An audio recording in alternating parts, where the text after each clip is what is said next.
నా పేరు గోపి, మీరు చూస్తున్నది ఎక్స్ప్రెషన్ తెలుగు. ఈరోజు మన వీడియో టాపిక్ ఏంటంటే సో 42వ రోజు ఆల్రెడీ కొన్ని కోల్ అయితే లిఫ్టింగ్ కూడా అయిపోయినాయండి. సో లిఫ్టింగ్ అయిపోయినా సరే మనకి ఈ లిఫ్టింగ్ అయిపోయిన తర్వాత మనకి ఏంటి ఎక్కువ ఆలోచించింది ఏంటి, సో వెయిట్ ఎలాగొచ్చింది, సో కోల్ ఎంత వెయిట్ వచ్చాయి, సో బుక్ వస్తుందా రాదా, ఎంత అమౌంట్ రావాలి అనేది అయితే ఆలోచిస్తాం. సో ఈ బ్యాచ్కి అయితే నేను మొన్నే చెప్పానండి, మనకి వెయిట్లు తక్కువ వచ్చినప్పుడే బాగాలేదు ఈ బ్యాచ్ అయితే. ఎందుకంటే మాకు ఎక్కువ మోటాలిటీ మొన్న ఒక షార్ట్ వీడియో పెట్టాను, సో ఎక్కువ మోటాలిటీ అయితే వచ్చాయని చెప్పాను కదా. సో దానివల్ల అయితే మా బుక్ అయితే ఆల్మోస్ట్ పోయే దగ్గరలోనే ఉందన్నమాట. కానీ ఎందుకు పోయింది అనేది ఈ వీడియోలో మీకు క్లారిటీగా చెప్తాను. ఏంటంటే సో ఈ 42వ రోజు కాబట్టి కోల్ చూస్తూ మనం మాట్లాడుకుందాం. ఓకే, సో కోల్ అయితే ఈ విధంగా అయితే ఉన్నాయి. ఆల్రెడీ ఈ షెడ్ మొత్తం చేస్తే కొద్ది ఖాళీ లూజ్ అయితే చేసామన్నమాట. సో లూజ్ చేయడం వల్ల సో ఈ విధంగా అయితే ఉన్నాయి. సో 42వ రోజు, సో మేబీ ఈరోజు లిఫ్టింగ్ అయితే ఉండొచ్చు అనమాట. సో ఎందుకంటే ఆల్రెడీ మనకి సగం కోల్ అయితే వెళ్ళిపోయినాయి, ఇంక సగం ఉన్నాయన్నమాట. పరిస్థితి లూజ్ అయినాయి. సో ఇది వర్షం అనమాట. సో 3 days పెట్టి ఒకేలాగైతే కురుస్తుంది మంది శ్రీకాకుళం జిల్లా కసి. మీకు వర్షం పడుతుందో లేదో తెలియదు. సో మా ఊర్లో అయితే మటుకు ఈ 3 రోజులు పెట్టి ఒకేలా కురుస్తుంది. దీనివల్ల షెడ్లు మొత్తం బురదైపోయినాయి. సో ఏ విధంగా అంటే కొన్ని షెడ్లలోకి నీళ్ళు కూడా వెళ్ళిపోయినాయి అనమాట. సో అది కొద్దిగా మనము లిఫ్టింగ్ అయింది కాబట్టి ఆ సైడ్ బోర్డింగ్ కట్టి సైడ్ చేసాం. సో మేమైతే ఆల్రెడీ ఫీడ్ కూడా షెడ్లు అంటే అయిపోయింది. సో బయట నుండి అయితే ఫీడ్ తెచ్చుకున్నాం. ఫీడ్ తెచ్చుకుని ఇప్పుడైతే ఫీడ్ అయితే తెచ్చుకున్నాం. సో బయట షెడ్లకి ఆల్రెడీ సగం ఫీడ్ అయితే వేసాం. సో మ్యాటర్ ఏంటంటే మన మెయిన్లీ పోవడానికి రీజన్ అయితే ఒకటే అనమాట, మాకు దరిద్రం ఉంది అంతే. ఏంటంటే సో లాస్ట్ 10 రోజులు కూడా 30వ రోజు వచ్చినాయి నిండి మోటాలిటీ ఒకేలాగా వచ్చి దానికల్లా రీజన్ నేను ఆల్రెడీ చెప్పాను. ఏంటంటే ఫుల్ ఎండలు కాసాయని. సో అప్పుడు ఎండ కాసి మనకి ఎక్కువ మోటాలిటీ వచ్చాయి. ఏంటంటే దాదాపు లాస్ట్ 10 రోజుల్లో ఒక 500 మోటాలిటీ దాకా అయితే వచ్చాయి. సో ఈ మోటాలిటీ వల్ల ఏంటంటే పత్తి కోడి కూడా 2 కేజీలు దాటిన కూడా చనిపోయింది. సో దానివల్ల ఏంటంటే మనకి ఎఫ్సిఆర్ అయితే లాస్ అయిందనమాట. సో ఫుల్గా ఎండలు కాసి కోళ్ళు చనిపోయినాయి లాస్ట్ 10 రోజులు. తర్వాత వచ్చి మీ లిఫ్టింగ్ అయ్యే స్టేజ్కి వచ్చేసరికి లాస్ట్ 2 రోజులు 3 రోజులు వర్షంకి ఇబ్బంది అయిపోయింది అనమాట. సో నాకైతే మొన్న శనివారం నుండి లిఫ్టింగ్ అవుతుంది. సో లిఫ్టింగ్ అయిన రోజు నుండి వర్షం ఇప్పుడు దాకా కూడా సగం కోళ్ళు అయితే వెళ్ళిపోయినాయి.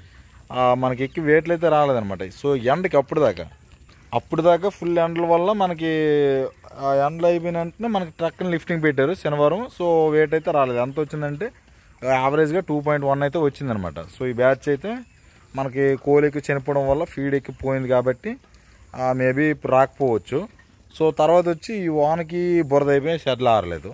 సో దీనివల్ల ఇప్పుడు మనకి లోపల వచ్చి కోళ్ళు ఎక్కువ చనిపోవడం జరుగుతుంది అనమాట. వర్షం వచ్చినప్పుడు చనిపోయి, ఫస్ట్ ఎండ ఎక్కినప్పుడు చనిపోయింది, ఇప్పుడు వర్షం వచ్చినప్పుడు చనిపోయాయి అనమాట. దీనివల్ల ఏంటంటే ఈ బ్యాచ్ అయితే మనదైతే బాగా లాస్ అయిపోయాము. సో వీడియోలోకి వెళ్తే మనకు ఆల్రెడీ ఖాళీ అయిపోయిన షెడ్లు అయితే చూపిస్తాను. ఇప్పుడు మనకి సగం పిల్లలు వెళ్ళిపోయినాయి కదా. సో కొన్ని సగం వరకు అయితే ఖాళీ అయిపోయి ఇందులో కొద్దిగా ఉన్నాయి. సో నైట్ అయితే వెళ్ళొచ్చు. సో నైట్కి అయితే వెళ్ళిపోవచ్చు. సో ఇందులో కూడా లూజ్ అయింది. సో మా బ్యాచ్ పోవడానికి కారణం అయితే మటుకు దేవుడే అనమాట. సో మేమేటి కాదు. ఎందుకంటే ఎండకి ఫుల్ ఓవరేట్ ఎంత దారుణం కాసిందంటే, సో అప్పుడు అంత దారుణం కాయబెట్టే మనకు కోళ్ళు ఎక్కువ చనిపోయినాయి అనమాట. ఏం చేయలేకపోయాము. యాసీకాలం బ్యాచ్ ఇలా అయిపోయింది, వర్షాకాలం బ్యాచ్ కూడా. సో ఇప్పుడు వచ్చి లాస్ట్కి వచ్చేసరికి వర్షాకి బురద అయిపోయినాయి షెడ్లు. ఇప్పుడు అంటే ఆరలేదనమాట, మెయిన్లీ షెడ్లు ఆరలేదు. ఈ వర్షానికి ఏంటంటే ఎండకైతే ఆరుతాయి, కానీ మనకి ఏంటంటే ఈ వర్షం వచ్చేసరికి ఆరలేదు. ఏదేమైనా మనము లాస్ట్ 42 రోజు కదా, 42 రోజుకి వచ్చేసరికి ఎలాగైనా సరే షెడ్లు అనేవి బాగుండవు. సో ఎవరైనా సరే అంత నీట్గా మనము దున్నలేము. తర్వాత వచ్చి దున్నలేము, వదిలేస్తాం. లిఫ్టింగ్ అయిపోయింది కాబట్టి మరి దున్నాం. సో దానివల్ల కొద్దిగా ఇది ఇబ్బంది అయిందనమాట. ఏదేమైనా మనకి బ్యాచ్ అయితే ఆల్మోస్ట్ అయితే పోయిందనమాట. సో ఇది 42 రోజు మెయింటెనెన్స్ అప్డేట్ అనమాట. సో మాకైతే ఫీడ్లు అయిపోయింది, బయట నుంచి తెచ్చుకొని వానకి తడుచుకొనే, ఇప్పుడు కూడా వర్షం పడుతుంది, తడుచుకొనే వేసామన్నమాట. తడుచుకొని తెచ్చాము. సో అలాగే ఏదోలాగా రాత్రి నిన్న సాయంత్రం తెచ్చాము. సో నిన్న సాయంత్రం తెచ్చి మళ్ళీ ఇప్పుడులాగా ఇప్పుడు కూడా మేము తెచ్చుకున్నాము ఆటోతోని. సో ఈ ఫీడ్లన్నీ వేస్తాం మెయింటెనెన్స్ అనమాట. సో ఇలా ఈ 3 షెడ్లు ఉన్నాయి. ఆ మధ్యలో ఖాళీ, ఆ చివరికి కూడా ఇంకా ఉన్నాయన్నమాట. సో ఏదేమైనా ఈ బ్యాచ్లో మనకి లాస్ అయిపోయింది కాబట్టి మ్యాక్సిమం బ్యాచ్ రాదు కంటే మనకి అమౌంట్ చాలా తక్కువ పడుద్ది. సో ఇది ఫ్రెండ్స్ మన ఈ బ్యాచ్ పరిస్థితి అయితే. సో లాస్ట్ దాకా బాగుండి లాస్ట్లో అయితే పోయిందనమాట. సో ప్రతిసారి ఏదోలా బ్యాచ్ అయితే పోతుంది మనకి. ఏదైనా శీతకాలం బ్యాచ్ ఒకటే నిలబడింది అనమాట. సో స్టార్టింగ్ బ్యాచ్ ఒకటి. సో టోటల్గా మనకి నెక్స్ట్ వీడియోలో అయితే మనకి పేమెంట్ డీటెయిల్స్ సో 2 బ్యాచ్లు పెట్టుకుందాం.